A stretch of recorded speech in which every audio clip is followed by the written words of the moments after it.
Aku datang ke dunia yang luas ini dari bumi. Di sini tidak ada sihir ataupun teknologi. Dowuki adalah apa yang semua kari. Hanya yang kuat yang bisa bertahan di sini. Catatan, Dao adalah bertarung.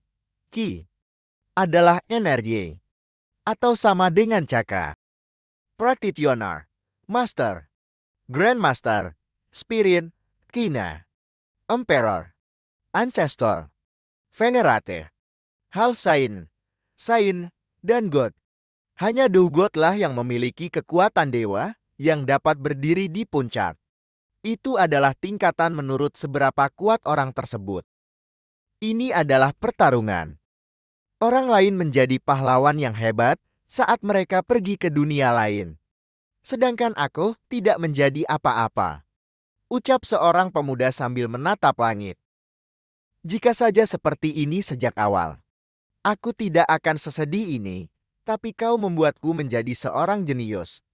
Hanya untuk diambil kembali doki milikku 3 tahun lalu. Pemuda tersebut tiduran di atas pohon, sambil memakan apel. Apakah kamu bermain-main denganku? Kenapa tidak bermain-main yang lebih kasar lagi? Ucapnya sambil marah-marah. Tiba-tiba pohon yang buat dia rebahan pun patah. Dia pun terjatuh dari pohon. Bain, kamu menang kali ini, ucapnya. Tolong, terdengar suara minta tolong. Pemuda tersebut melihat seorang perempuan yang dianiaya oleh 3 orang laki-laki. Sial, ada orang di sini, ucap 2 orang laki-laki tersebut. Pemuda tersebut terdiam dan berpikir sejenak. Sial, dia punya lencana keluarga Xiao. Gumam salah satu dari 3 orang tersebut sambil ketakutan. Pemuda tersebut mempunyai ide yang bagus melihat ketakutan ekspresi tersebut. Hei, ucap pemuda tersebut. Tatapan yang menakutkan, ucap ketiga orang tersebut. Lepaskan wanita itu, ucap pemuda tersebut sambil menengadahkan kepalanya ke atas dengan sombong. Menuruti perintahku akan kubiarkan hidup. Boh, ayo pergi bos, ucap salah satu orang sambil mengajak bosnya pergi. Bukannya itu pose ratu, ucap yang dipanggil bos dari orang yang menganiaya wanita tadi. Tangan itu, kesombongan itu, dan anggota dari keluarga Xiao. Gumam bos tersebut sambil berpikir. Itu semua sangat mengancam. Tapi tulisan yang ada di dadamu menunjukkan semuanya. Kau adalah Xiaoyan, ucapnya. Logo ini dibaca Yan. Pecundang seumur hidup. Lelucon, dari Wudan. Siang, aku tidak tahu kalau aku seterkenal itu. Gumam pemuda tersebut yang bernama Xiaoyan. Xiaozhan pasti malu menjadi ayahmu. Aku pikir aku akan membawamu keluar dari penderitaannya. Xiaoyan pun dipukul wajahnya oleh bos tersebut. Dia dipukul beberapa kali oleh ketiga orang tersebut. Dasar sampah tidak berguna. Mencoba bermain menjadi pahlawan. Pergilah ke neraka, ucap 2 orang sambil memukul-mukul Xiaoyan. Gadis yang diselamatkan pun melihat dengan ekspresi ketakutan. Cepat pergi dari sini, ucap Xiaoyan kepada gadis tersebut. Perempuan tersebut bersiap untuk pergi. Tapi, tangannya ditangkap oleh penjahat tersebut. Mencoba menjadi pahlawan. Ini biarkan aku membantumu. Sambil menginjak kepala Xiaoyan. Hai cewek, aku akan membiarkan kamu pergi. Tapi kamu harus melakukan sesuatu untukku. Berikan pahlawan ini sesuatu untuk diingatnya, ucap orang yang menangkap perempuan tersebut sambil memberikan kayu untuk memukul. Hei, lihat ini. Apa yang kamu tunggu? Cepat lakukan. Sayang sekali wajah cantik ini mendapatkan bekas luka. Perempuan tersebut bersiap untuk memukul Xiaoyan dengan terpaksa. Maafkan aku, ucap perempuan tersebut. Tiba-tiba dari arah belakang, Ketiga orang tersebut dipukul oleh seseorang. Muncullah seseorang perempuan yang cantik. Hukum dunia ini. Yang lemah hanya bisa hidup di bawah yang kuat. Hidup mereka tidak ada artinya. Sama seperti seekor semut. Gumam Xiaoyan. Xiaoyan memandang ke atas, sambil melihat perempuan yang menolongnya. Sangat kuat, ucap perempuan yang diselamatkan tadi sambil ketakutan. Apa kamu juga menyakiti Xiaoyan Gege? Catatan. Gege, sebutan untuk kakak. Bukan, aku. Cukup Zun-Er. Itu bukan salahnya, ucap Xiaoya kepada perempuan yang menyelamatkannya. Catatan, tambahan R. Di belakang nama seorang anak perempuan berhubungan dekat dengan anak laki-laki. Sebaiknya kamu cepat pergi. Berbahaya di luar sini. Jangan pergi sendirian lain kali. Baik tuan. Terima kasih. Ucap perempuan yang diselamatkan tersebut, langsung lari sekencang-kencangnya. Xiaoyan batuk kesakitan. Xiaoyan gage. Ucap Zun-Er cemas kepada Xiaoyan. Apakah sakit? Ucap gadis cantik tersebut sambil mengusap luka Xiaoyan dengan kain. Ini hanya goresan saja. Keuntungannya menjadi aku adalah tahan banting. Lihatlah, apakah aku terlihat kesakitan? Tulang belakang Xiaoyan patah. Xiaoyan merasa kesakitan. Iya. Kamu tidak perlu menunjukkan apapun. Aku tahu Xiaoyan Gege adalah yang terhebat. Haha, tidak perlu menghiburku. Aku hanya orang tidak berguna. Kamu pasti akan menjadi jenius lagi suatu saat nanti. Zun-Er tahu itu kok. Sambil tersenyum manis. Xiaoyan tersentuh malu mendengar ucapkan Zun-Er sambil melihat Zun-Er. Zun-Er malu. Salah tingkah. Ayo ngomongin yang lain aja, ucap Xiaoyan mengalihkan pembicaraan mereka. Hari ini adalah hari pemeriksaan Douqi. Jangan bilang kamu lupa sesuatu yang penting itu. Sambil menunjuk Xiaoyan. Xiaoyan menghalai nafas. Apa bedanya? Aku akan menjadi bahan lelukan para sialan itu. Kalau Xiaoyan Gege tidak pergi, maka aku juga nggak akan pergi. Apa? Kamu nggak boleh gitu. Para tua bangka itu pasti nyalahin aku. Karena nyesatin kamu lagi. Baiklah aku kalah. Aku akan pergi. Oke, kalau gitu ayo cepat pergi. Di suatu tempat dengan sebuah batu besar untuk menguji Douqi. Permisi. Numpang lewat. Permisi. Sialan itu beraninya datang telat. Bukankah Nona Zun-Er juga telat? Itu pasti ulahnya. Beraninya dia megang tangan Nona Zun-Er. Sayang sekali. Padahal dia sangat cantik. Ucap beberapa orang yang iri melihat Xiaoyan dan Zun-Er bersama. Maaf kami terlambat. Ucap Zun-Er sambil membungkukkan badannya. Ayo dimulai. Kami sudah menunggumu. Ucap tetua kedua klan Xiao.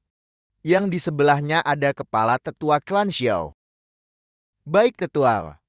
Ucap Zun-Er sambil melompat ke arah tempat pengujian Douqi. Wow, sungguh lompatan yang indah. Sangat cantik. Ucap beberapa orang yang tersipu dengan kecantikan Zun-Er. Zun-Er mengeluarkan Douqi-nya untuk diuji di batu penguji. Di batu tersebut muncul tulisan Pra-Douqi, tingkat 9, peringkat tinggi. Wow, tingkat ke-9. Jenius sesungguhnya. Seperti yang diharapkan dari generasi terbaik. Sorakan beberapa orang dengan bangga terhadap Zun-Er. Dia akan menjadi Do Practitioner dalam waktu 6 bulan. Ucap tetua 2. Dia akan menjadi yang kedua. Mencapai Do Practitioner di umur 14 tahun di generasinya. Ucap seseorang yang bernama Xiao Shan selaku kepala klan Xiao. Yang pertama adalah Xiao Yan. Du practitioner di umur 12 tahun. Tapi sayangnya, kekuatannya menghilang. Jadi dia tidak berguna sekarang. Ucap kepala tetua klan Xiao. Benar. Ucap Xiao Shan. Peserta terakhir. Xiao Yan. Ayo Yan kamu pasti bisa kali ini. Gumam Xiao Shan. Peserta Xiao Yan. Xiao Yan kemana dia pergi? Pecundang itu di sana tadi. Hei lihat, di sana. Dia di sana. Ucap beberapa orang mencari Xiao Yan. Xiao Yan malu. Karena dia harus naik tangga untuk naik ke atas untuk menguji kekuatan dukinya. Sialan itu butuh tangga buat naik. Itu sungguh memalukan. Semua orang menertawakan. Tempat tesnya tinggi banget dari tanah. Terus aja ketawa sialan. Gumam Xiao Yan. Tetua kedua dan kepala tetua juga ikut tertawa. Paling tidak dia punya selera humor. Jika dia menjadi badut, dia bisa mencari nafkah sendiri. Benarkan begitu, kepala klan? Ucap kepala tetua klan Xiao sambil tertawa. Tolong, berikan aku keajaiban. Aku mohon padamu. Gumam Xiao Yan. Mengeluarkan dukinya. Sambil menempelkan tangannya ke batu untuk tes duki. Tulisan yang muncul di papan batu tersebut adalah Praduki.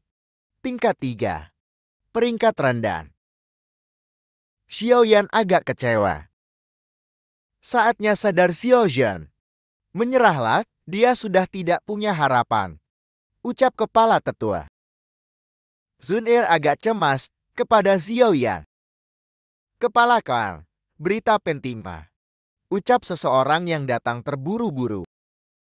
Tetua Giye dan Nona Nalan dari Sekte Yunlan tiba untuk berkunjung. Sekte Yunlan. Ucap Xiao Yan terkejut. Sekte Yunlan. Bukankah itu Sekte Yunlan? Sekte terkuat di kerajaan. Kenapa pergi ke tempat seperti ini? Kabarnya kalau pemimpin selanjutnya dari Sekte Yunlan terjalin hubungan dengan anak keluarga Xiao. Maksudmu pecundang Xiao Yan itu? Diam. Kamu mau buat dirimu terbunuh.